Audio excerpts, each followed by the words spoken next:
সবাই যখন জান্নাত তালাশ করবে ঠিক সেই সময় কেবল এক শ্রেণীর সুন্নি মানুষের নিকট জান্নাত নিজে এসে ধরা দিবে।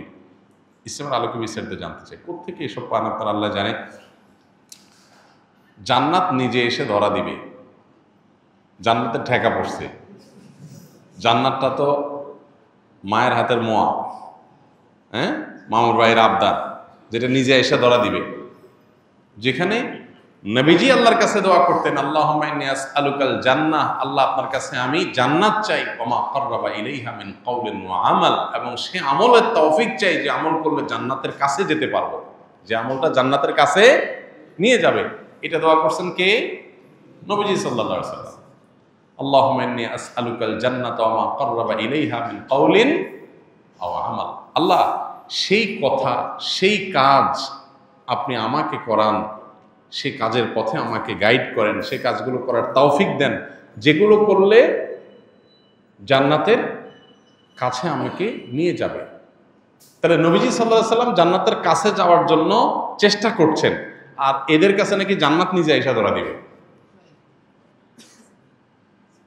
সীমালঙ্ঘন, বাড়াবাড়ি, এগুলো খ্রিস্টানদেরকে ভ্রান্ত করেছে।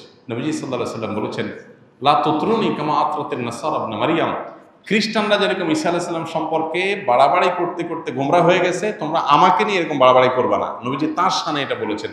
তাহলে আমরা নিজেদের ব্যাপারে, নিজেদের আলেমদের ব্যাপারে যদি এরকম বাড়াবাড়ি করি, তার পরিণতি কিরকম হবে? নবীজি সাল্লাল্লাহু আলাইহি ওয়াসাল্লাম তাকে নিয়েও বাড়াবাড়ি করতে নিষেধ করেছেন, তার মর্যাদা বলতে গিয়ে সীমা ছাড়াইতে নিষেধ করছেন। সেখানে এখন নিজেদের ব্যাপারে মর্যাদা বলতে গিয়ে এই পর্যায়ে চলে যায়, তাহলে কোথায় যাব? অনেক ভাইরা আছেন বিবেক খরচ করেন না এই জিনিসগুলো, যে ধরনের কথা, অনেক গর্হিত কথা, হ্যাঁ, বিশেষ করে ধারণা করে কোনো মন্তব্য করা। তাহসাবুনাহু হাইয়িনা ওয়া হুয়া ইনদাল্লাহি আযীম, আল্লাহ বলেছেন তোমরা এগুলোকে খুব হালকা কথা মনে করো, আল্লাহর কাছে এগুলো অনেক বড়। বিশেষ করে কারো সম্পর্কে কোনো মন্তব্য ধারণা করে করা। তো যাই হোক, এ ধরনের বিষয় অবশ্যই গর্হিত কথা। এর কোনো কথা নেই যে কিয়ামতের দিন জান্নাত কারোর কাছে আসবে না, জান্নাতে ঠেকা পড়ে না এরকম। সবাই জান্নাতে যাওয়ার জন্য পাগল করা থাকবে, লালায়িত থাকবে, ব্যাকুল থাকবে, অস্থির থাকবে, পেরেশান থাকবে। নবী রাসূলগণ আল্লাহ রাব্বুল আলামিনের কাছে কিয়ামতের দিন অনেকেই সন্ত্রস্ত থাকবেন, পেরেশান থাকবেন। বিভিন্ন হাদিস দ্বারা সেটা বোঝা যায়।